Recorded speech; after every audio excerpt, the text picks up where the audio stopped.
Hello everyone, and welcome to this new episode.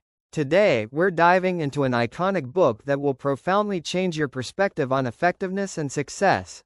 The 7 Habits of Highly Effective People, by the renowned author Stephen Covey.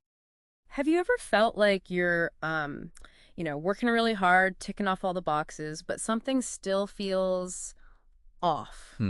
Like maybe the self-improvement stuff feels a bit like a Band-Aid, not a real lasting change? Yeah, I think a lot of people feel that. Well, today we're doing a deep dive into a real classic that tried to tackle that head on. Stephen Covey's The 7 Habits of Highly Effective People. A huge one. Huge. And our mission here is really to pull out the core ideas, the stuff that still matters, and give you a kind of shortcut to grasping why it's been so influential. It really is amazing, isn't it? Over 15 million copies sold. And still relevant. Decades later. Right. And I think the why is fascinating. It's not like based on fleeting trends or pop psychology fads. No. Covey was all about what he called timeless principles. Things like, fairness, integrity, basic honesty, human dignity. He argued for building on rock, not sand. And that foundation is really his starting point, this whole character ethic versus personality ethic idea. For people maybe familiar with the habits, but not that core distinction, what's the real implication there? That's such a crucial point. It's easy to kind of gloss over. Yeah. Covey's not just offering tips. He's fundamentally challenging how we approach success. He basically says, look, if you focus only on charm, techniques, how you appear, the personality ethic, it's superficial. It won't last. Right. Real effectiveness, the kind that endures, comes from your actual character. Yeah. Integrity, humility, courage. It has to come from the inside out. It's a total mindset shift from pretending to being. So it's about who you really are deep down, not just the image you project. Exactly. And the way he structures that journey, I think, is part of the book's genius. It's not just a random list of ideas. No, definitely not. It's very intentional. He maps out this progression.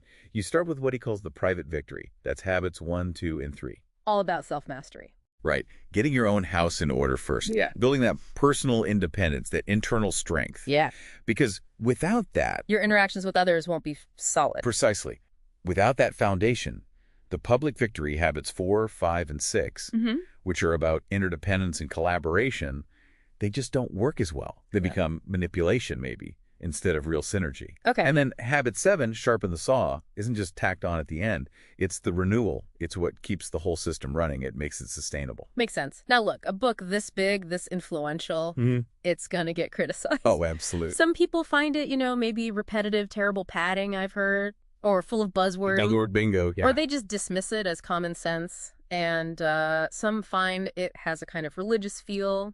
And those are fair points about the style, perhaps. Yeah. Covey's writing isn't for everyone. But here's the interesting thing. Despite those criticisms, the principles themselves seem to deliver results.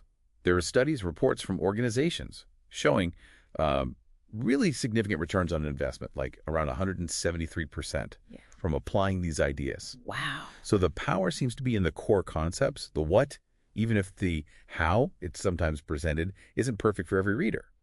You kind of have to peel back the style to get to the substance. Oh, okay. So for someone listening thinking, all right, I want that substance, I want that impact, where do you start? It feels like a lot to take on. How do you actually live these habits? Good question.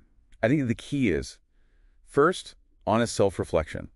Like really honest. Where are you actually on these things?